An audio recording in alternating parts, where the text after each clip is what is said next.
Здравейте! Малко по-различно видео. Не отдавна и аз разбрах, че има сайтове като Тему, които може да си поръчаш разни работи на ниски цени. Така и аз възползвах се и поръчах едни комплект резбарски ножове на смешната цена от, мисля, че са 5 или 6 евро, не си спомням, нещо такова беше. След 12 дни чакане това нещо дойде и ето всъщност за какво идея реч. Ще ги поставя върху бял лист, за да може по-хубаво да се вижда какво съм си купил. Това се водят резбарски ножове тип американски стил или така наречените Carving Knife.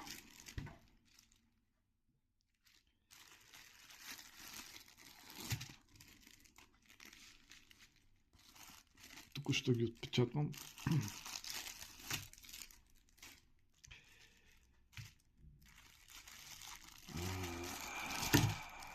Така че нека да видим какво всъщност. Да, типични American Carving Knife или американски резбарски ножове. Класическия техния е този.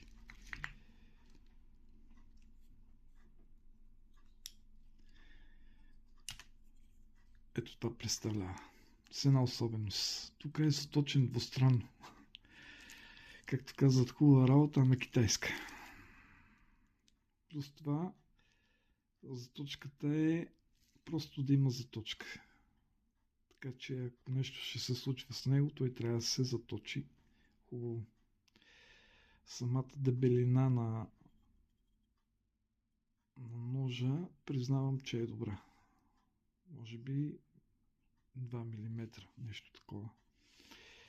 И признавам, веднага дръжката е стилна. Не знам колко здраво е направено като конструкция, но дръжката е определено дъбова. Острието е достатъчно дебело. Не знам как ще се държи самата стомана или там метала. Но това е класическия американски дърворезбарски нож, с който правят геометрична дърворезба или използват те на место касак. Другото, което е в този комплект, скосен прав нож.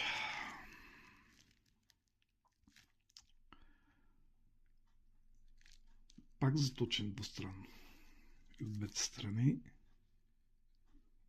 Лично аз мисля, че трябва да е едностранно заточен, но този нож повече служи като чертилка. Тоест, когато сложите една линия и по него отбелязвате примерно къде би трябвало да се реже или къде би трябвало да се делка. По-скоро той служи като чертилка, за да се използва повече. Другия обикновения класическия резбарски нож при нас е известен още като овчарски нож. Или за овчарска дърворезба, класически. Ето това. Само че малко по-малък. За подостряне и оправяне на удобнатини и височини. Този е за почистване на... Казахме, че основно е за геометрични дърворезби.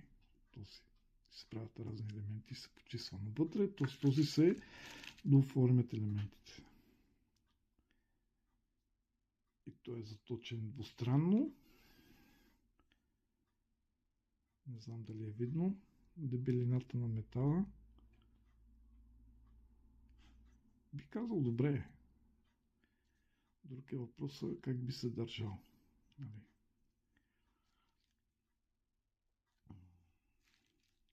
И третото, което е така наречената флашка. Тоест, това е западният аналог на скосения нож или касака руския. Това е притех флашка, се казва. Или топор. Принципно, украинците много работят с него. Доста е известен там, но при тях има една особеност. Заточката почва от тук и свършва тук. И с него работят изключително и само геометрична дърворезба. Много рядко се ползва в релефната дърворезба. Там в Украина, иначе на запад го ползват като почистващ нож. Както така използват и петата. Ъгълчета разни и така нататък. Така наречената флашка.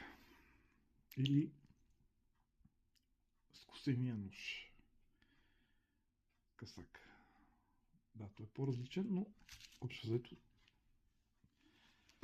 това е основният набор от дърворезбарски ножове, американски тип, английски и така нататък. Западния стил дърворезбарски ножове е това.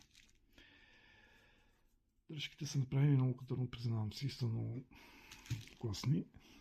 Надявам се метала при заточване да се държи добре. Всъщност никъде не пише от какъв метал са самите остриета.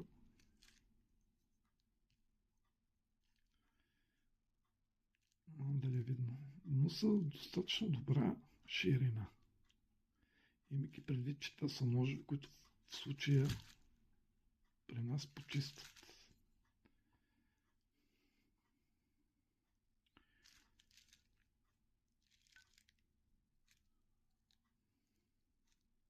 Имам такива длета.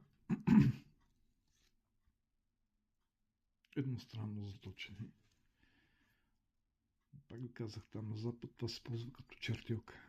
Тоест по линия се прекарва с него и по линията вече там се дялка или така нататък. Овчарския нож при нас, при тех класически оформящ нож. Та така, ще ги заточиме и ще видим какво всъщност, как се държат в процес на работа. Заслужават ли си 5 евро? Да, заслужават си. Първо, защото са 4.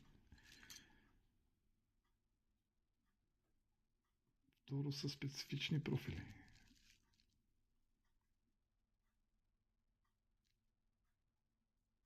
Особено флашката. Много е трудно да си направите флашка.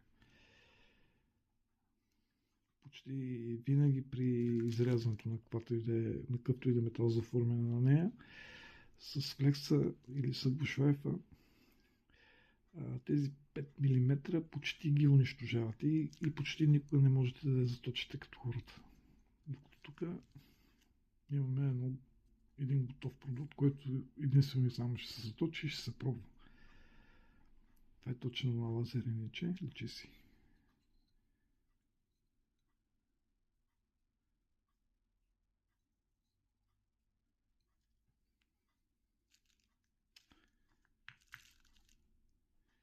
От Тему, китайско.